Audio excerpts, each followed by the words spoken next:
ጩጬው ለካ ሴዶ አባቴ ነው ምናምን እያለ ነው የመጣው። ይሄ ልጅ አባቱ ነው የምትሉ እኔ ዘሬን የትም መበትን ሰው ነኝ እኔ ንጉስ ዘር እንዴ።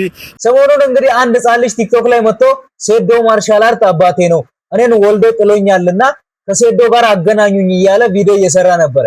እና እኔ የልጁን ቪዲዮ መጀመሪያ ሳይ የሴዶ የልጅነት ቪዲዮ መስሎኝ ነበር፣ ከሴዶ ጋር በጣም ስለተመሳሰሉብኝ ማለት ነው። ጩጬው ለካ ሴዶ አባቴ ነው ምናምን እያለ ነው የመጣው።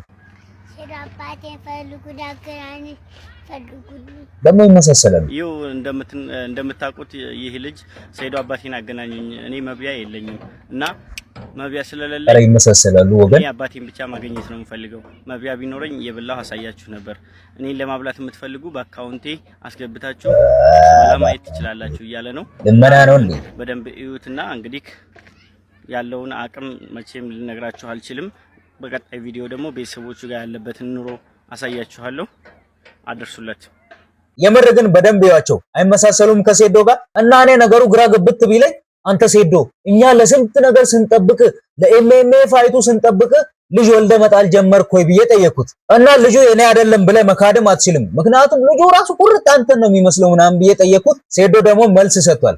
ይሄ ልጅ አባቱ ነው የምትሉ እኔ ዘሬን የትም መበትን ሰው ነኝ እኔ ንጉስ ዘር እንዴ የትም አይበተን። ለማንኛውም እኔ ገና አንድ ፍሬ ልጅ ነኝ፣ ገና ድንግል ነኝ፣ ገና 16 ዓመት ነኝ። እዚህ ደረጃ መድረስ ሰው አይደለሁም።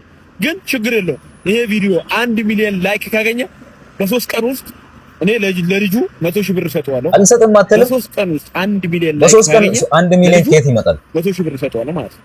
ግን አባትየው ዝም ብለህ እዚህ አምጥተህ የሴዶ ልጅ አትበል። ሴዶ እና ሴዶ ብሩን አልሰጥም አትልም እንዴ? በአንድ ቀን 1 ሚሊዮን ላይክ ከየት ይመጣል? እና አስባችሁታል? ይሄ ልጅ አድጎ እንደ ሴዶ እያለ ሲያስጨንቀን፣ ያው ዞሮ የሴዶ ልጅ እንዳልሆነ ይታወቃል። ትኩረት ለመሳብና እይታን ለማግኘት ተብሎ የተደረገ ነገር እንደሆነ ግልጽ ነው። ነገር ግን ህፃናት ልጅን በእንደዚህ አይነት መልኩ ያንተ ልጅ ነኝ እያስባሉ ቪዲዮ መስራት ተገቢ ነው ብላችሁ ታምናላችሁ? እና አንዳንድ ሰዎች አረ በጭራሽ ተገቢ አይደለም፣ ምክንያቱም ልጁ የራሱ እናትና አባት እያለው ሌላውን ሰው መጥቶ የኔ አባት ነው ብሎ ቪዲዮ ማሰራት በጭራሽ ተገቢ አይደለም፣ ለልጁ አእምሮም ጥሩ አይደለም እያሉ ነው። ሌሎቹ ደግሞ አረ ምን ችግር አለው ይሄ ልጅ ከሴዶ ጋር ይመሳሰላል በማለት ስለዚህ የሴዶን ዝና ተጠቅሞ ይሄ ልጅ ካለበት ችግር ቢወጣ ምን ችግር አለው እያሉ ነው። የእናንተ ሐሳብ እዚህ ጋር ምንድነው? እስኪ ሐሳባችሁን ኮሜንት ላይ ንገሩን። እና ለዚህ ቻናል አዲስ የሆናችሁ ሰብስክራይብ ማድረግ እንዳይረሳ። እወዳችኋለሁ። መልካም ቀን።